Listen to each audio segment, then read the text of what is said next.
A lot of people ask me where I get my energy from, and I honestly, I don't know where it comes from, and they're always surprised how many things I'm doing, but there's only one person in the world that I think has more energy than me, and I constantly ask him the same thing, and that is Keenan Wellar from LiveWorkPlay. He is the co-leader and director of communications. Welcome to the show. Great to have. And you're on social media constantly. You're out all the time. You're doing things. You're volunteering your time. If I'm half of where you're at, I'm happy with that. Well, let's talk about update on LiveWorkPlay. What have you guys have recently won a couple of awards? Tell us about the awards. That is true. It seems like a long time ago now, but it was less than a month ago. We had our annual general meeting, and Her Excellency Sharon Johnston came and presented some Caring Canadian awards to 13 of people involved with LiveWorkPlay. So it wasn't an award for the organization, but it was awards for people connected, and we were really happy with that because it was a full range of people. It was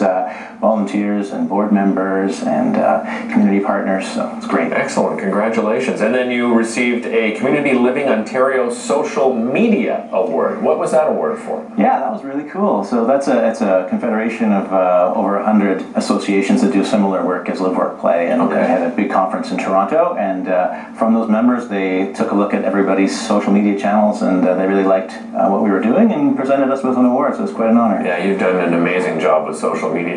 Remind everybody, Keenan, what you do at LiveWorkPlay and what you offer to your clients. Sure, and to the community, because that's we help Ottawa be a more welcoming place for people with intellectual disabilities, and that means helping them with their homes and employment and the social and recreational activities that we all enjoy in the community. And have you seen a lot of progress over the last few years? Yeah, since we changed what we were doing about 6-7 years ago, we were a little more site-based. People came to us and we tried to help them and then send them out into the community, and we realized, maybe we should skip a step. And why don't we just work with the community and do this directly? And so, the employment rate for the people we're supporting has doubled, and the number of volunteers that are interested in working with us it's gone up exponentially. So, great results. That's great to hear. Your volunteer efforts include you're a focus area champion for the United Way. This is your 3rd year doing that. Right. What is your role as a focus champion? Yeah, basically get to know, particularly talk about the employment of people with disabilities, all types of disabilities, and typically go out and talk to those who are working on campaigns in workplaces and try to help them understand how the donation ends up helping change somebody's life. So looking forward to more of those, and also their Schmooze Fest event, which is coming up, which is really fun, and don't be intimidated. It's Ottawa. I wanted to go and I can't. I have another. It's October 30th, correct? So yeah, explain what the Schmooze Fest is all about. Don't be intimidated by the title or whatever. It's Ottawa. It's not like there's massive celebrities that's going to blow you out of the water. Just come and relax. I'll be there. This is how relaxed it is. I'm like a celebrity at Schmooze Fest, so you can totally approach me. It's very comfortable. It's really a networking event. It's focused mainly on next-gen types, but they're nice enough to somehow let me in. Excellent. Oh, that's great. But it's an opportunity to meet yourself, different organizations, businesses. I know the guys from Bo's Beer are going to be there. So you're going to have a lot of different community people that work in so many different fields as well, and it's a great learning opportunity for you. Exactly. For sure. You're also volunteering with the Association of Fundraising Professionals at the Ottawa chapter. What is your role in that capacity? Definitely not being a fundraising professional, because I'm not one. Okay.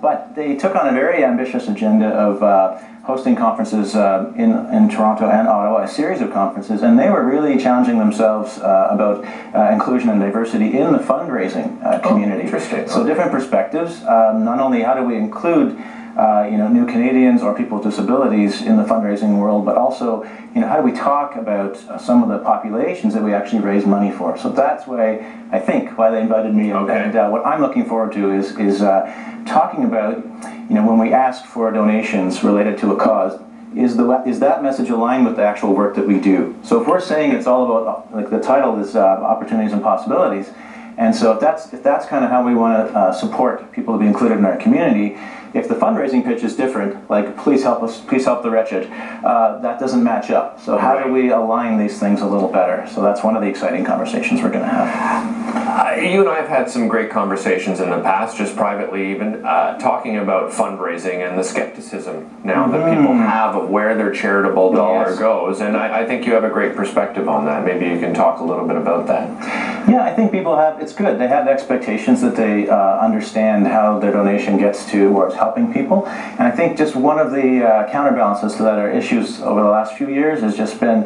maybe some misunderstandings that somehow there should be, no administration dollars involved.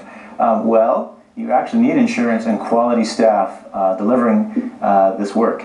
And so, it changes. It depends what the organization is and what they do. And really, I've looked into this so much, the only way to be sure is get involved.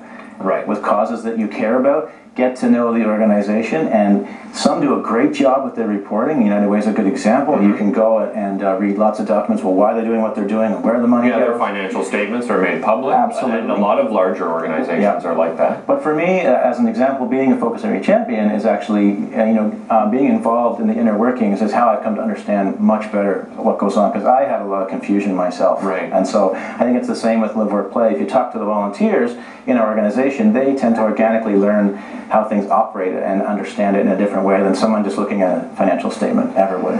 The conference itself, is it open to the public? Can anybody attend? It is. Registration is ongoing, and I just wanted to mention one of our keynote speakers, a pretty exciting guy named Rich Donovan, who is internationally renowned for actually helping employers take advantage of people with disabilities as employees. And he's worked with Google and massive organizations, and it's really changing the world. Well, I had the great honor of being at one of the conferences that you put together and hosting it, and the feedback from the employer of those with intellectual disabilities working with them was unbelievable. That those people were looked up to so greatly by the rest of the staff, and changed some of the staff's behavior just by them being there. Precisely. It was amazing. And the one that stood out, and I know I don't have much time, was just the one that always came in with the shirt pressed. I think he worked at a Tim Hortons. And there was a Tim Hortons franchise over there, and he said all of a sudden all the young people that worked at Tim Hortons were looking at this great employee with an intellectual disability looking so good and taking so much pride, and every single one of those young people started coming to work with their shirts pressed and their pants pressed and taking much more pride in the work that they did. I think that'll be a big focus of Monday's conference, is leadership by and for people with disabilities, rather than just other people that are kind of leading on their behalf. And that's at the Centurion Center, Monday, October the 20th. You can go online, of course, to register. Keenan, always a pleasure having you on the show. Thank you so much. And congratulations on your efforts and your entire team and volunteers on all the awards you've been over the years. You guys are collecting more awards than most organizations I know, for sure. Much appreciated. Don't go away. More daytime coming up right after this.